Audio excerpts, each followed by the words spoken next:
Se réveiller avant le bruit du monde n'est pas simplement un détail de la routine, c'est une décision spirituelle. Tandis que la ville dort encore, tandis que les préoccupations du jour n'ont pas encore frappé à la porte de ton esprit, il existe une invitation silencieuse de Dieu à t'approcher. Avant toute prière, il faut s'arrêter, respirer profondément et laisser le cœur s'apaiser pour écouter la parole. La croissance spirituelle n'arrive pas par hasard. Elle ne surgit pas de nulle part et ne vient pas simplement avec le temps. Personne ne se réveille plus proche de Dieu sans avoir fait ce choix la veille. La foi véritable se construit par des décisions quotidiennes. Lorsque tu choisis de façonner ta vie autour de Jésus et non autour du confort, de la précipitation ou des habitudes qui t'éloignent de lui. La Bible nous appelle à regarder Christ avec attention, à observer comment il a vécu, comment il a réagi, comment il a aimé, comment il s'est donné, puis à faire des pas conscients pour suivre le même chemin. Dans Philippiens 2:5, il est écrit que nous devons avoir la même pensée qui était en Jésus-Christ. Cela va bien au-delà de croire en qui il est. Cela signifie apprendre à penser comme lui, à valoriser ce qu'il valorisait, à adopter une attitude de soumission devant le Père, même lorsque cela a un prix. Suivre Jésus, c'est lui permettre de transformer non seulement ce que tu fais, mais aussi la manière dont tu vois la vie. Si tu désires grandir spirituellement, tu dois regarder honnêtement la vie de Jésus sur cette terre et te poser chaque jour cette question. Comment puis-je refléter cet exemple dans mes attitudes, dans mes paroles, dans mes décisions? L'un des signes les plus clairs de ce style de vie se révèle dans la manière dont il priait. Dans Marc 1:35, nous voyons Jésus se lever très tôt, alors qu'il faisait encore sombre, quitter la maison et chercher un lieu solitaire pour parler avec le Père. Rien de tout cela n'est par hasard. Chaque détail révèle la priorité, l'intention et la profondeur. La prière n'était pas quelque chose de pressé, mais une rencontre réelle qui coûtait du repos et exigeait de s'éloigner du bruit. Cela nous enseigne que commencer la journée avec Dieu n'est pas un rituel vide, mais le fait de placer le cœur au bon endroit avant que le monde tente de le tirer dans toutes les directions. Lorsque tu choisis de commencer ainsi, tu remets ta journée entre les mains de Dieu avant d'essayer de la contrôler toi-même. Si cette parole a touché ton cœur, écris « Amen » dans les commentaires comme un signe d'abandon et d'accord avec ce que Dieu est en train de construire en toi. Lorsque tu choisis de chercher Dieu dès le matin, quelque chose de profond se produit en toi, même si tu ne t'en rends pas compte sur le moment. C'est comme remettre les clés de ta journée entre les mains du Père, avant même de quitter la maison. La prière du matin est ce geste simple et puissant qui dit « Seigneur, conduis tout avant que j'essaie de résoudre les choses seul ». Le psaume 5:3 déclare que le matin, le Seigneur entend notre voix et que lorsque nous prions, nous levons les yeux vers lui. Il y a une grande force spirituelle à commencer la journée en regardant vers le ciel plutôt que seulement autour de soi. Tandis que beaucoup se réveillent déjà prisonniers des nouvelles, des messages et des pressions, toi, tu choisis de lever les yeux vers Dieu. Quand ta journée commence avec Dieu, ton cœur apprend à revenir vers lui au fil des heures. Même au milieu du travail, des responsabilités et des imprévus, quelque chose en toi reste connecté. La prière du matin ne met pas fin à la communion, elle ouvre un dialogue continu. C'est à ce moment initial que le cœur s'aligne avec la volonté de Dieu. Au lieu de demander à Dieu de bénir des plans déjà décidés, tu lui permets de façonner tes pensées, d'ajuster tes réactions et de diriger tes pas avant même que les choix ne se présentent. Cherchez d'abord le royaume de Dieu, comme l'enseigne Matthieu 6:33, c'est mettre sa vie en ordre spirituel et reconnaître par des actes que Dieu occupe la première place. Lorsque cela arrive, la paix trouve un espace pour demeurer. La sagesse commence à guider même les décisions simples et la sensibilité spirituelle devient plus aiguisée. Tu discernes plus facilement quand le Saint-Esprit t'incite à encourager quelqu'un, à retenir une parole dure ou à prier en silence pour une personne qui vient à ton esprit sans raison apparente. Souvent, Dieu prépare des rencontres tout au long de ta journée, des personnes qui ont besoin d'espérance, d'une étreinte, d'une prière ou même d'un sourire. En commençant la journée avec lui, tu deviens plus disponible pour être utilisé. Et parfois, c'est toi qui arrives fatigué, confus ou blessé.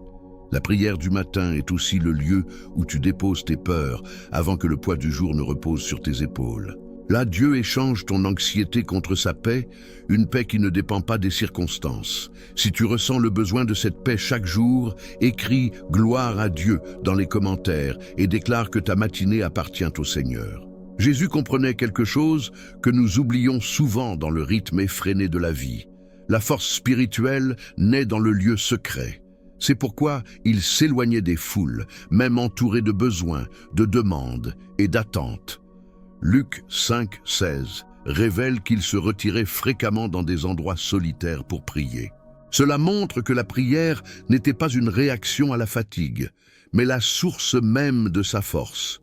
Jésus ne cherchait pas le Père parce qu'il était faible, mais parce qu'il désirait rester aligné, sensible et obéissant à sa volonté. Si le Fils de Dieu a choisi de vivre ainsi, combien plus avons-nous besoin de ce temps quotidien de communion? La prière du matin est aussi l'endroit où tu apprends à dépendre de la grâce. C'est là que tu peux être honnête, reconnaître tes limites, admettre tes faiblesses et pourtant te relever avec confiance. La parole nous rappelle que la grâce de Dieu se manifeste pleinement précisément lorsque nous sommes faibles. Lorsque tu te présentes devant le Seigneur sans masque en disant « Je n'y arrive pas tout seul », sa puissance trouve un espace pour agir. Là où tu te sens vide, il continue de déborder. Là où tu te sens incapable, il demeure fort. Commencer la journée avec Dieu change le focus de ton regard. Tu cesses de fixer les yeux sur le problème pour contempler la grandeur du Dieu qui prend soin de toi. Tu choisis de regarder le guérisseur plutôt que de te perdre dans la maladie, le pourvoyeur plutôt que d'être consumé par le manque, le chemin plutôt que d'être intimidé par les obstacles. Lorsque tes yeux se fixent sur Jésus, tu trouves la faveur, la protection et une miséricorde renouvelée chaque matin. Si tu désires apprendre à dépendre davantage de la grâce de Dieu, écris « Je te fais confiance » dans les commentaires comme une déclaration de foi. Au fil de la journée, la prière du matin continue de résonner en toi. Elle devient des pauses silencieuses, des pensées élevées, de petits dialogues avec Dieu tout au long des heures. La Bible nous encourage à prier sans cesse, et cela devient possible lorsque le cœur a commencé la journée au bon endroit. Le temps du matin n'est pas la fin de la prière, mais le début d'une conversation continue. C'est dans ce flux constant que Dieu protège ton esprit. Lorsque des pensées de peur, de confusion ou de découragement tentent de s'installer, la paix qui dépasse toute compréhension garde ton cœur. Tu apprends à rejeter l'anxiété avant qu'elle ne prenne racine. Au lieu de porter le poids de demain, tu te reposes sur la promesse que Dieu est déjà là. Même lorsque le monde semble instable et que les nouvelles apportent de l'incertitude, tu trouves le repos en gardant ton esprit fixé sur le Seigneur. La parole promet une paix parfaite à ceux qui lui font confiance. Cela ne signifie pas l'absence de problèmes, mais la présence constante de Dieu au milieu d'eux. La prière du matin te prépare à affronter la journée sans en être dominé. Si tu crois que Dieu garde ton esprit et ton cœur, écris « Dieu est ma paix » dans les commentaires. Lors de la rencontre du matin, Dieu parle aussi. Pas toujours par une voix audible, mais clairement au cœur. Il dirige les décisions, révèle des chemins et apporte du discernement pour les choix petits et grands.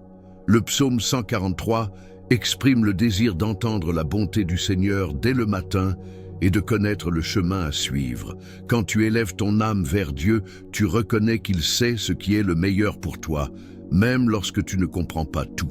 Maintenant, avec le cœur aligné, il est temps de prier. Seigneur Jésus, voici le jour que tu as préparé et je choisis de m'en réjouir. Merci pour le don de la vie, pour le souffle et pour l'occasion de me rapprocher davantage de toi. Je déclare que la joie du Seigneur est ma force. Quand je me sens faible ou accablé, c'est en toi que je trouve mon soutien. J'élève mes yeux au-dessus des problèmes, des crises et des préoccupations visibles et invisibles, et je te place au-dessus de tout. Père, je choisis de ne pas vivre dominé par l'anxiété de demain. Je reconnais mes limites, mais je me repose sur ta puissance. Là où je n'arrive pas, ta grâce arrive. Là où j'échoue, ton amour demeure. Garde mon esprit, protège mes pensées et revêt mon cœur de ta paix. Que tout mensonge soit exposé et que tout piège de l'ennemi soit défait avant même de m'atteindre. Dirige mes pas, aplanis mes chemins et parle-moi clairement. Je te remets toute inquiétude, toute attente et toute peur, en faisant confiance au fait que tu prends soin de moi. Je reçois ta paix maintenant, je reçois ta présence et je reçois ta direction pour cette journée. Si cette prière représente le cri de ton cœur, écris « Amen » dans les commentaires et déclare ta foi. Dans ce lieu d'abandon, tu apprends à faire confiance. Faire confiance n'est pas l'absence de doute, c'est choisir de se reposer en celui qui ne faillit jamais. Dieu est fidèle pour délivrer, guider et soutenir ceux qui placent en lui leur espérance. La prière du matin devient l'endroit où tu déposes tes préoccupations, tes attentes et tes rêves, sachant qu'il prend soin de chaque détail. En remettant tes fardeaux au Seigneur, tu comprends que tu n'as pas à porter seul le poids du passé, du présent ou du futur. La miséricorde couvre ce qui est derrière toi. La grâce soutient l'aujourd'hui et les promesses assurent le lendemain. Tout trouve le repos entre les mains de Dieu. Si tu décides de faire davantage confiance et de tout lui remettre, écris « Je remets tout au Seigneur » dans les commentaires.